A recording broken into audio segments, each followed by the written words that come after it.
Charania of ESPN says he expects the New York Knicks to be aggressive this offseason. What does that mean? Who could they target? And also, Shams and others are talking about Tom Thibodeau and if he is safe or not as the head coach of the New York Knicks. We're going to react to those reports on today's show. But first, make sure you are subscribed to Knicks Now by Chat Sports. We're in the offseason, unfortunately, since the New York Knicks lost in the Eastern Conference Finals. And producer Smitty, now the host of Boston Celtics Today, still upset about us ending their season. He wants to challenge Knicks Now to a subscriber battle in the month of June. So if you want to beat the Celtics again, hit that subscribe button right now.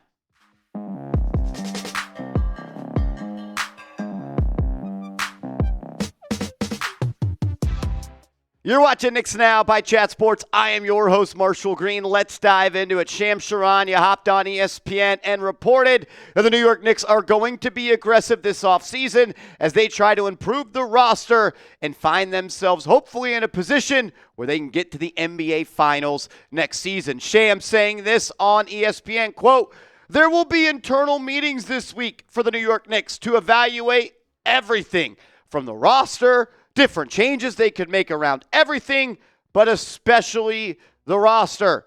If the last year and a half is any indication, Knicks president Leon Rose has gone out and gotten OG Anunoby, Mikal Bridges, and Karl Anthony Towns. I expect him to be just as aggressive this offseason, whether it's a landmark player that you could bring in there or definitely depth on that bench. And we've already talked about it on the couple of shows since the season has ended. I expect as well for the New York Knicks to be aggressive. I don't see Leon Rose, after watching his team, yes, get to the Eastern Conference Finals, which I'm happy about, which I'm proud about, which was an ultimate success for the New York Knicks, but he also saw his team fumble the bag when it comes to a golden opportunity to get to the NBA Finals. He's not going to sit on his hands. I doubt the New York Knicks just run the band back together. I think there could be some minor tweaks, or like Sham says, a major move that would land them a landmark player. I do expect them to at least go out in free agency and use that taxpayer mid-level exception, maybe a trade or two to add some actual NBA talent to the bench, but there also could be a blockbuster trade in store. The Eastern Conference is wide open. The injuries to the Boston Celtics have their future somewhat in the air at this point, and the New York Knicks might find themselves on another collision course in the Eastern Conference Finals with the Indiana Pacers. The East is anybody's next year. Pacers obviously feel good about it going into next year, but if you told me the Knicks got to run it back in the Eastern Conference Finals next year versus the Pacers, I would take that every single day. What moves can the New York Knicks make? I think this graphic from Bobby Marks of ESPN, that kind of just highlights where the Knicks are at with who's on the roster, who's free agents, where they stack up salary cap-wise. It somewhat paints a picture of what they could do. So they are up to $200 million in salary. They are a first-apron team, not a second-apron team, so they're still able to make a couple of moves, and they're able to execute trades and sign in trades a little bit more easy. Some free agents they can consider bringing back, guys like Precious Achiuwa, Campaign, DeLon Wright, Landry Shamet, Ariel Hukporti as a team option. They're most likely going to accept that. And then Anton Watson, Kevin McCullough Jr., Marjon Beauchamp, and P.J. Tucker are free agents. Some exceptions you have the taxpayer mid-level exception, meaning you could sign someone in NBA free agency up to $5.7 million per year. You have the second-round trade exception. You have the veteran minimum. You can go out and sign, and you still kind of have your core on the roster. Brunson, Bridges, Hart, Anunoby, Towns, Deuce, Kolek, Mitchell Robinson, and others. So you go out and make a trade. You don't have much cap space, but there are moves to be made, and there's some landmark players that sound like they could be changing teams this summer, and that starts with Giannis Antetokounmpo and Kevin Durant. We're already hearing reports that the Phoenix Suns are lowering the trade, really accept the expectations of what they are getting back in a trade is somewhat being lowered, is what the report was, and they are prioritizing a center in a trade for Kevin Durant. That's at least what the latest rumors are, and Giannis has been pretty vocal about he wants to win a championship, and I don't think the Milwaukee Bucks are on the way to do that. While I don't think the New York Knicks have the best package that they could offer, I mean, you could offer Towns, you could offer Bridges, you could throw it in Anunoby. You only have a couple of picks left due to the Mikal Bridges trade. Giannis has talked about his favorite place to play is Madison Square Garden. His favorite city is New York. And if Giannis requests a trade and he demands that he wants to be a Knick, I think the Milwaukee Bucks would do him a favor and, well, not get anything back, but a package of maybe Karl Anthony Towns, a couple of picks, and maybe you throw in Mikal Bridges as well. I think that's more than enough to get a deal done for Giannis if he pushes his way to New York. And we know that Leon Rose is not afraid to go big fish hunting. We saw him really rehaul this entire roster when they got to the Game 7 of the second round of the Eastern Conference playoffs. So if a deal comes along where Leon Rose thinks that he can improve this roster, he's going to do it. And as we know, due to the new CBA, year 2 of the CBA, you always got to talk salary of players. Giannis is going to be making $57.5 million in 2025-2026, and Kevin Durant is going to be making $54.7. Giannis is 30 years old. Kevin Durant is 37. I would much rather go after Giannis. Giannis is number 1 on my wish list. But if KD is on the block and Suns aren't expecting a lot back and they're lowering their asking price, yeah, I'm going to pick up the phone and I am going to call Phoenix. So 57.5, 54.7. You look at the Knicks payroll and where they stack up. In the 2025 season, Karl Anthony Towns is going to be making $53 million. OG, 39.5. Jalen Brunson, he is the only untouchable player on this roster. Mikal Bridges makes almost $25 million. Josh Hart, 19.5. And Mitchell Robinson, $13 million.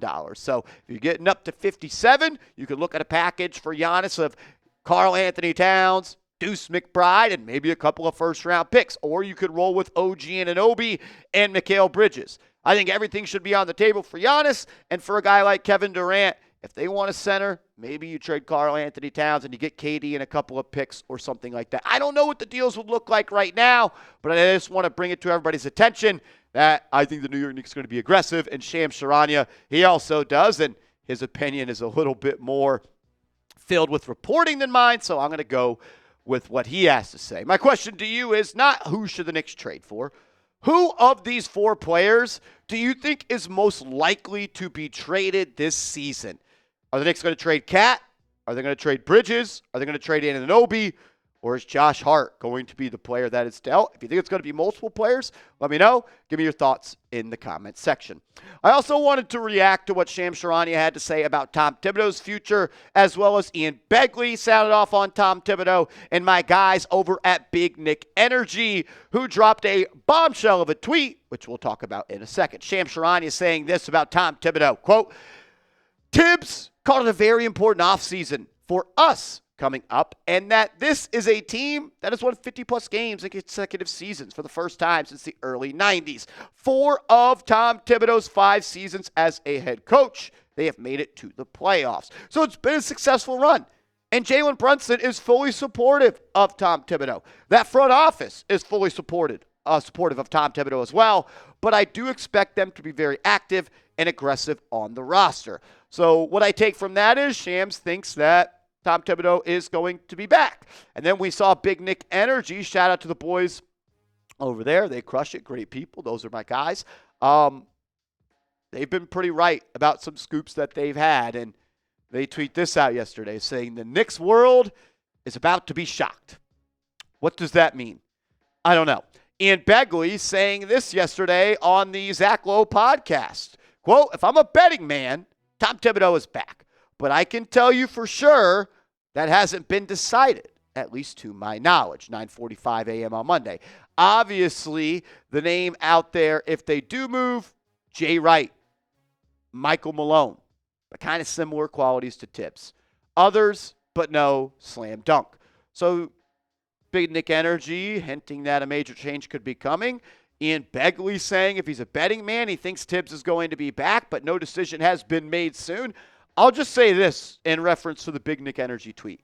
Firing Tom Thibodeau wouldn't shock me.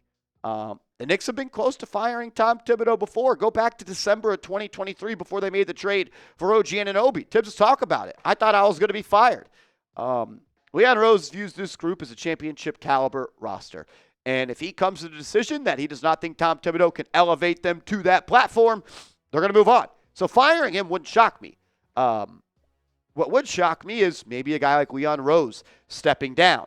Maybe Worldwide Wes no longer being a part of this organization. Rick Brunson being removed from the coaching staff. I don't know if any of those are going to happen. I'm just saying things that would shock me.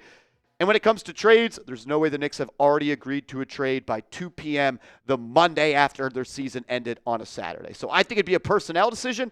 What it is, I don't know, but we'll keep you up to date all offseason long. That's why you subscribe. When it comes to Tom Thibodeau and the Knicks, I think they should keep him. I've been pretty vocal about I don't think Tom Thibodeau can elevate this team to a championship contender. And then I saw them take down the Boston Celtics, and he severely outcoached Joe Mazzulla. Joe Mazzulla, I don't care. Knicks in 6. I still wonder if Tom Thibodeau can maximize this current roster. Because if you're going to have a pairing of Jalen Brunson and Karl Anthony Towns, your defense is going to have a lowered ceiling. Like, let's just be honest. Jalen Brunson is a negative defender. Karl Anthony Towns is a negative defender. And when your point of attack point guard defender isn't good and your rim protecting center back line isn't good, that's going to limit how good you could be on defense. And if you're going to be limited on defense, you need to be great on offense. And I'm not sure that Tom Thibodeau can maximize Karl Anthony Towns' offensive game. The data's there. Like, he shot less three-pointers this year than he did since 2019. The New York Knicks as a team, with having a stretch 5 center, shot less threes this year than they did the prior 2 years. So I worry if you can maximize the offense while having to sacrifice some on defense. I don't know who's better out there. But, yeah, I think there's going to be a full evaluation, and I wouldn't be surprised if it happens. I think he'll be back. I expect him to be back. But I'm not going to be shocked with anything that Leon Rose does. My question to you is this. Should the Knicks fire Tom Thibodeau? I would not. I think this season was a success. I think they missed an opportunity. 2 things could be true. Crazy in life, I know. Season of success, you fell short of the ultimate goal, and you fumbled a great opportunity. But you got to the Eastern Conference Finals, and only one team gets to hoist that trophy. F for fire, K for keep, sound off for me. And make sure you are following me on social media. I'm on Twitter. I'm on Instagram, @MarshallGreen_. If you haven't yet, please click that thumbs up icon. Subscribe to the channel. If you're watching to the end, you're a real one, so do what the real ones do. We'll be back later today with another video. Let's go Knicks.